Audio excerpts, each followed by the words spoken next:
Every fitness influencer you follow, they were all wearing this brand. Here's the crazy part. Zero Google ads, zero Facebook ads, no traditional marketing budget. Yet somehow, Gymshark built a billion-dollar empire purely through social media. In this video, I'm breaking down the exact strategy Gymshark used to dominate the fitness industry, and the one mistake 99% of brands are making that we can learn to make billion-dollar brand campaigns. In this breakdown, you're getting the complete blueprint, how Gymshark carved out market space against industry giants, the 3 core content pillars they built their ecosystem on, and the exact community-first strategy they used to turn customers into marketers, creating explosive, scalable growth that didn't cost them a cent in traditional advertising. Grab your notes, because this is pure gold. Chapter 1. Identifying the market gap. The first rule of marketing in a competitive landscape is simple. Don't fight the giants on their turf. You need to find the underserved niche, and Gymshark nailed this in 2012. Let's look at the market landscape Gymshark entered. When Ben Francis started, the fitness apparel world was polarized. You had brands like Lululemon dominating athleisure with yoga pants selling for $98 to $148. Their focus was high-end wellness for adults. Nike and Adidas occupied the premium category, with basic athletic wear priced between $50 and $120. Their focus was broad performance and athletic excellence, often using celebrity endorsements like LeBron James. Low-end options were often ill-fitting, bulky, or generic. Gymshark stepped directly into the underserved middle ground, positioning their products, like leggings and hoodies, in the mid-range of roughly $40 to $70. This competitive pricing undercut the established giants while still offering comparable functionality, such as seamless and sweat-wicking fabrics. This strategy captured budget-sensitive consumers who still demanded performance and style. Gymshark wasn't just cheaper, it was different. The founder, a 19-year-old fitness enthusiast, was the target audience, giving him an incredibly deep understanding of their wants and needs. Back then, most gym clothes were baggy. Ben spotted a gap for apparel that was fitted and specifically designed to show off gains, for the true lifter or bodybuilder. Their early flagship product, the Luxe tracksuit, was made to look aesthetic and cool. This attention to style and flattering fits resonated deeply with the young, social media active audience. Gymshark primarily targeted millennials and Gen Z, typically aged 18 to 35. This audience is digitally connected, aspirational, and highly influenced by fitness trends and influencers on platforms like Instagram and TikTok. Critically, this younger segment often felt intimidated by the hardcore gym environment. Gymshark tapped into the need for belonging. They created a brand that was inclusive and valued personal fitness journeys, offering a sense of community to gymgoers who were dedicated but perhaps not yet elite athletes. In essence, instead of selling sportswear, Gymshark sold aesthetically tailored apparel and, more importantly, a tribe. They were the first brand to speak directly to the Instagram gym generation. Unlike Nike and Under Armour, which built their empires through decades of retail dominance and R&D, Gymshark's entire DNA was digital first. They built their brand where the audience lived, on YouTube and Instagram, not on traditional retail or expensive TV ads. This decision kept acquisition costs lower and customer data cleaner than legacy brands dependent on middlemen. By being digital first, Gymshark maintained an agility that massive legacy corporations couldn't match. They could implement a fast fashion-inspired model, releasing new collections frequently, creating urgency, and encouraging repeat purchases, especially among the Gen Z audience driven by the fear of missing out. This meticulous market positioning, combining aesthetic quality, mid-range pricing, and a digital native community-first approach, set the stage for their content revolution. Chapter 2. The secret formula for authentic scale. Now, let's talk about the next secret that helped Gymshark with authentic sales. Gymshark pioneered influencer marketing back in 2013, when it wasn't even mainstream, and created a system where content created itself, driven by authenticity, which fundamentally reduces customer acquisition cost. This made influencers want to post without being paid. This content machine rests on 4 major pillars: seeding, identity, partnerships, and multi-platform dominance. The genius started in 2013 when, instead of buying paid ads, Ben began sending free products like gym vests and tracksuits to fitness YouTubers and micro-influencers, people like Lex Griffin and Nikki Blackheader, who he personally watched and considered his heroes. The goal at this stage was not to demand a post or an immediate sale. The objective was simply to spark conversations, build genuine relationships, and see if they were open to wearing the gear in their content. Gymshark wanted creators who truly used and loved the gear. This early seeding tactic was so effective that when a creator wore Gymshark apparel, fans noticed, and sales exploded overnight. This organic endorsement, rooted in the trust creators had already built with their audiences, became Gymshark's initial sales driver.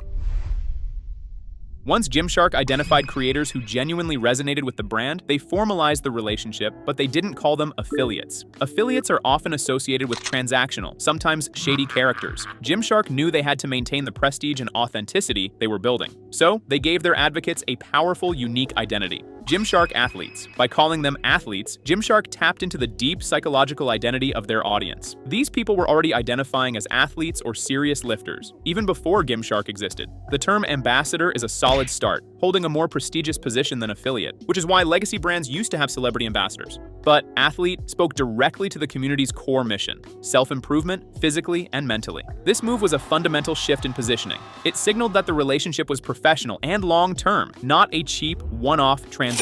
It created a huge incentive for micro-creators and fans to aspire to join the team, making Gymshark recruitment aspirational. The true secret to Gymshark's content scaling, the core formula every modern brand should copy, is in making content production scalable without the need of increasing the costs. Gymshark moved beyond simple transactional collaborations, focusing instead on long-term relationships with multi-year contracts and clear expectations. Athletes are given personalized discount codes, which their followers use for a discount, and the athlete earns a commission on the sale. This tiered payout structure incentivizes authentic promotion over vanity metrics. Gymshark goes further than monetary transactions. They conduct deeper collaborations, sometimes launching product lines specific to the creator, giving the creators skin in the game. Creators are exhausted by brands just sending free product. They appreciate meaningful collaboration. Gymshark actively gives creators a chance to be the independent face of the brand, recognizing that a community of creators doing photo shoots is often more effective than a high-cost celebrity campaign. Gymshark is a master at reusing CGC, or content generated by their ambassadors' athletes, as organic content across their own social platforms. This organic content is inherently more trustworthy to consumers than static product images or polished commercials. CGC helps build immediate trust in the brand. Repurposing influencer content can be used in email newsletters, social feeds, and paid social assets, lowering production costs while extending reach and increasing conversions.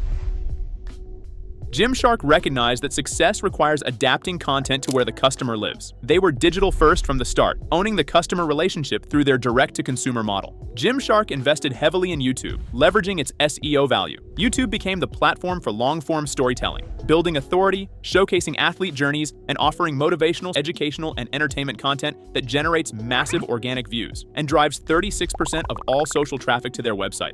This is where trust is built. When short-form video exploded, Gymshark adapted quickly, creating punchy, trending clips optimized for 15 to 60-second consumption. Critically, these short videos act as the top of the funnel, driving viewers towards the deeper, more immersive long-form content on YouTube. Gymshark identifies where their customers are beyond Instagram and TikTok. For instance, recognizing that customers listen to audio while working out, Gymshark created co-branded, creator-themed playlists on Spotify. This entire content strategy ultimately functions as a community-building engine, which is Gymshark's primary competitive advantage. When Ben Francis decided to build Gymshark, his goal wasn't to chase a billion-dollar valuation, it was simply to be involved in fitness. This genuine passion informed the brand's clear purpose, bringing people together. Gymshark actively nurtured its community by creating belonging. They provided events and online spaces where followers could share their progress and feel part of a movement, not just buying apparel. Even their content tone is designed to make followers feel like the hero of the brand story. Gymshark famously risked their entire house on early events, realizing the power of in-person connection. The viral Body Power Expo moment, where they generated 60 days of revenue in 30 minutes, happened because they brought their online heroes, the YouTubers, to an in-person event, creating scarcity and media buzz. They saw events as content marketing, driving loyalty and social proof. They built platforms like Gymshark Insiders, a formal system where customers provide structured feedback on products and campaigns that inform strategic decision-making. Listening, interacting, and showing up consistently creates a deeper bond. Gymshark proved that if you focus on community before conversion and treat your content platform, like YouTube, as a storytelling platform, not a sales channel, you create brand loyalty that is earned through consistency and human connection. That loyalty becomes the ultimate moat against competitors. If you want to build a brand moat that Nike can't cross, you must understand where Gymshark invested its resources after the initial influencer explosion. It wasn't just more influencers, it was diversifying platforms and becoming a search authority.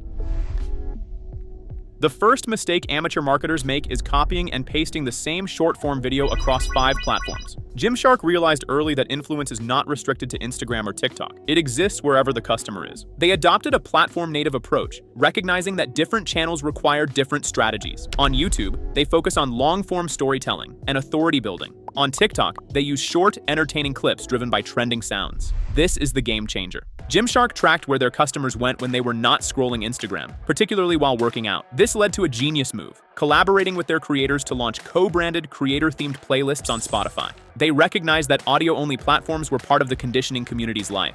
Gymshark also utilizes Pinterest, a platform rarely optimized by competitors, where they receive 10 million monthly views. They treat Pinterest as both a content discovery tool and an SEO engine, curating boards with fitness recipes, workout tips, and motivational quotes. This aggressive diversification into platform-specific content ensures maximum organic reach.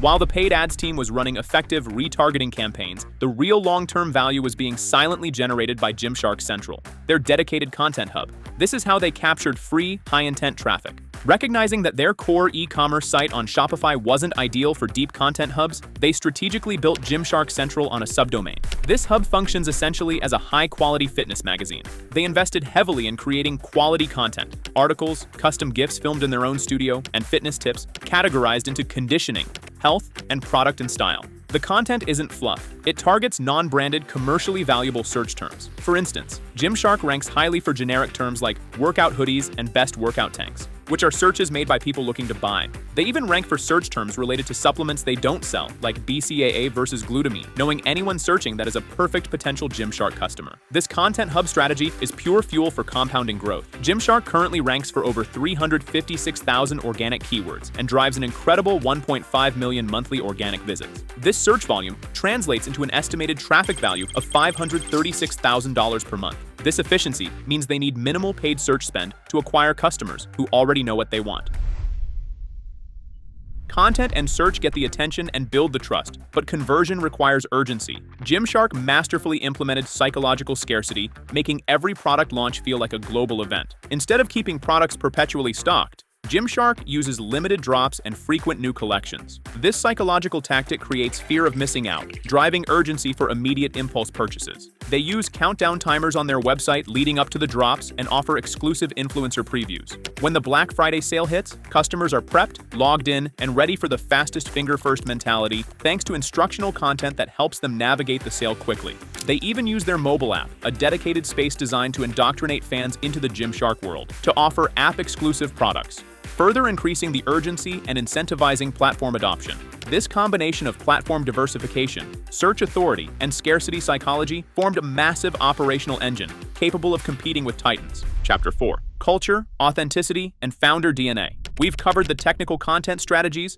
but the ultimate, irreplaceable competitive advantage, the moat that truly guards the billion-dollar valuation, is the unique DNA of the Gymshark culture and the founder's relentless pursuit of self-improvement and transparency.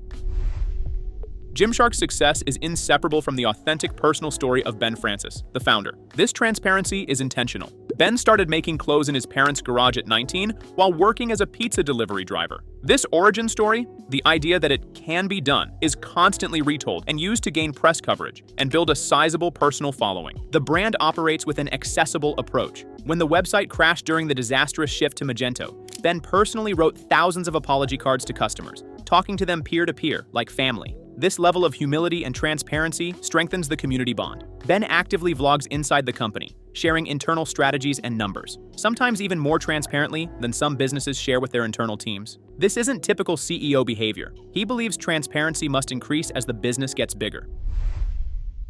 All right, we've dissected the $1.6 billion blueprint. Gymshark won because they understood three fundamental truths. 1. Community before conversion. They spent years building trust, fostering belonging, and creating a movement before prioritizing sales. 2. Authenticity beats ad spend. By using real athletes, not just models, on long-term contracts, they generated content that felt authentic and trustworthy, something paid ads can never fully replicate. 3. Content is your moat. They became a media company first, building valuable assets like their content hub, Gymshark Central, and platform-native content that provides value even if you aren't buying today. Content that drives 36% of their social traffic is unbeatable. The core lesson for every founder and marketer watching this is to apply the Gymshark mindset. Focus on consistency over hacks, value over vanity, and building relationships, not renting attention. See you in the next one.